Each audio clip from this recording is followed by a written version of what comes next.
Look guys, I understand I should have did this a long time ago, but here's where I'm at with this whole scenario. I'm not gonna hop on board and just do what everybody else does and put a Mighty Mouse catch can on, because I found Motion Raceworks. And before I hop on here, I'm not gonna do like a tutorial. I mean, everybody does that, and I don't really think it's really necessary, because one, this is a lot easier, and two, it's kind of self-explanatory. Before I put this thing in, I'm gonna give you an overview once it's done. Things I liked about it. If you look on the Mighty Mouse, this filter, it is way bigger. A Mighty Mouse is real short. It's mounted up by the radiator. I know that you can put it up by the strut tower. This thing is awesome because you can mount it anywhere. You are gonna have to figure out where to put it and how to mount it and what to mount it to. That way it's nice and sturdy. This is gonna do a lot better job than to bleed off a lot of that air that is gonna be in the crankcase, more so than the Mighty Mouse. And this kit costs less. I did watch a video on the can touching on some of the highlights, and I agree with them. It is a top loader, so your fittings do come in there, and I don't know if I can catch some of the light there, but you can see kind of like those U-shaped grooves. That's the wall. So it comes in, it forces all that vapor, and when I say vapor, it's gonna be the oil mist that's mixed up or blended with the air, oxygen. It hits the wall and it forces all that stuff together. And any of you that have like painted a car or whatever, you know, like overspray, all that particulate that suspends in the air, all that stuff, it sticks together, it becomes heavier and heavier, and it comes down. So this is kind of like that process on steroids. It's just ramping it, just boom, it's all forcing it in together. We do get, we'll talk about the cup here in a little bit, but once the particulate comes in, boom, it forces it at a 90 degrees straight down, and then it's going through another baffle. So once it hits this baffle, again, it's blending it all together, forcing everything to the bottom of the can. Now, once it goes down to the bottom of the can, it's gonna have to come back up. I like how this thing is not interfering with CFM flow, but it is messing with the directional pattern, and it's kind of it's like kneading dough, clay. In a sense, it's kind of squeegeeing all that oil out of the air without slowing it down. That's the awesome part. After it comes down the baffling and it goes back up, boom, it hits another baffle that it has to get to in order to escape out the top. Also, another thing I like, it's all made here in the USA. That's awesome. And little did I know, these guys are in Iowa. So literally I put my order in at 2:30 and I had it the next day. In the kit, I mean, you can look it up online, but you're gonna get an assortment of AN style fittings. It's pretty self-explanatory if you're mechanically inclined. If you're the type that you kind of need a step-by-step instruction, this might not be the kit for you, but you're missing out, because this kit is, in my opinion, it's more superior. So in this bag, your hardware bag, you're gonna get your mounting bracket. Obviously that's gonna mount to the lid of the cup. In the midsection, you're gonna get a petcock, or you're gonna get a plug to go in the bottom. So either you can drain the oil out, or you can plug it and screw the whole thing off. I'm gonna go with the plug. I'm not gonna give it the opportunity to leak. So the cup is 20 ounce total capacity is what they said, but I think if you're really not checking it that long, like that's probably like once a year, I would guess. But yeah, for sure, gonna be checking it more than that. Since I switched over to changing my oil every 2,000, 2,500, it's going to be more than enough capacity to just drain it every time I check the oil. So really, really good. Billet, all billet aluminum. Screws right on. And also the top, there we go. See all those screws? It's clockable, so you can mount this however you want. The kit does come with enough hose. I think it's like 6 foot of AN hose. This stuff is 5/8. It's steel braided. Here, I'll just show you. if it'll pick it up there. Okay, you see that what looks like that little silver dotted line? I know my camera's having a hard time picking it up there, but be careful because this stuff will cut you. Ask me how I know. You're not gonna have to worry about rubbing through. You're not gonna have to worry about chafing or anything. 5/8 ID, so it's gonna give you plenty of capacity to breathe. Also, you're gonna get, it's a dual outlet.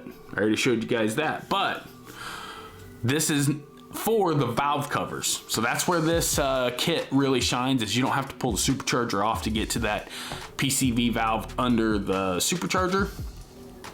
This is driver's side, passenger side, or you can mix it up if you want. It's up to you. There are no instructions to this kit.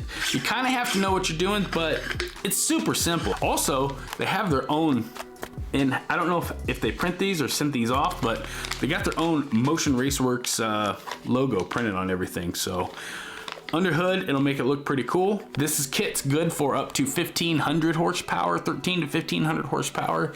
And the cool part is if you cross that threshold, if you go up to like 2,000, 2,500, just add another can. One, you could just block one hole off and have the whole can for one bank of the engine. Put another one on the other side, or two, you could add another bung on your valve cover and have 2 hoses per valve cover coming off to each can per side.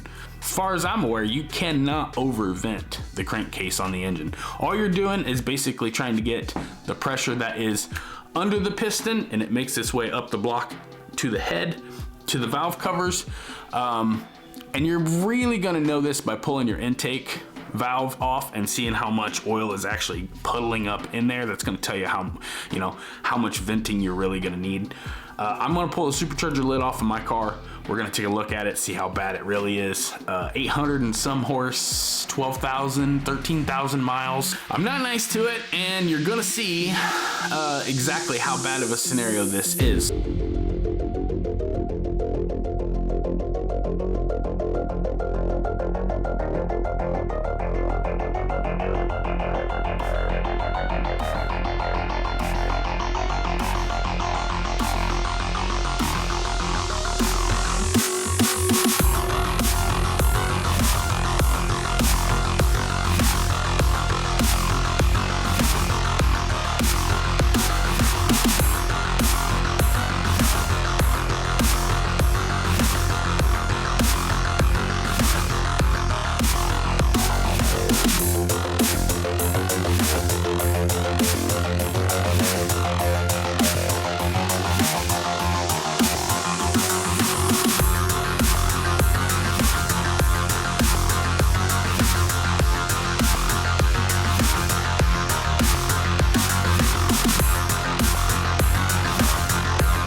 Okay, so I just got everything off. Here it is.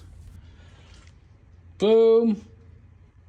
Here's my supercharger. I took this sound deadening plate off. If you're ever wondering, that's how much it deadens the sound. Actually does a pretty good job. I mean, it's I don't know, it's got this, I've never seen this kind of texture before. I don't know what that is in the picture. See how it's sandwiched together there? So, okay. So, as far as the damage, you'll see, like there's a little bit of puddling right there.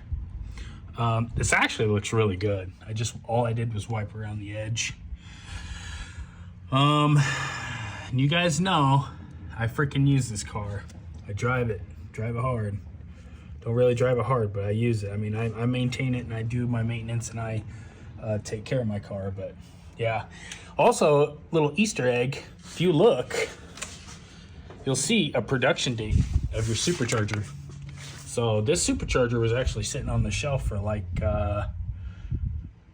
3 months? No, 104 months before my car was built, so yep. So that's really about it. It's the extent of it. Didn't really have any puddling other than those areas, but there it is. Motion Raceworks catch can. Also, I will say this, it's kind of hard to see, but the catch can goes down, and I made the lines. This is one of the valve cover, so you just slip the piece over, and all I did was route it down and then come back in, and then this one goes back along the firewall and right in here. So there's your Motion Raceworks vent tube. So that's all it does, is it just has this little set screw.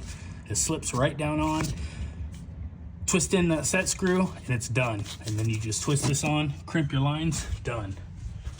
So those of you that don't know, this was all I had for leftover line. So the kit does give you plenty, and these are the lines that it replaces. So I don't know if you can see down inside there.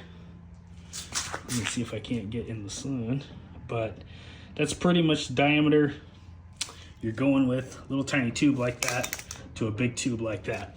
2 of them. So, and I just use vacuum caps. Get them at a auto parts store. Actually, here's the Dorman part number. There's the Dorman part number. Just get you some vacuum caps.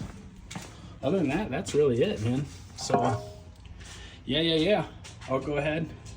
I'm gonna go ahead and I'm gonna get this supercharger lid back on. I might check my spark plugs. Actually, I'll show you. Okay, so all I did was put the supercharger lid back on. I still have to take it off and clean everything out, but I just want to show you, this is the critical part. You just want to make sure this breather is about level 2 or just a little bit less than the lid of your supercharger. That way when you shut the hood, it has clearance. Okay, other than that, that's where I'm gonna leave it. I look like hell, otherwise I'd send you guys off, but you know what to do. Like the video, subscribe, do your thing. Until the next one, you guys take it easy, and for sure, I can't wait to retune. We're gonna catch you on the next one.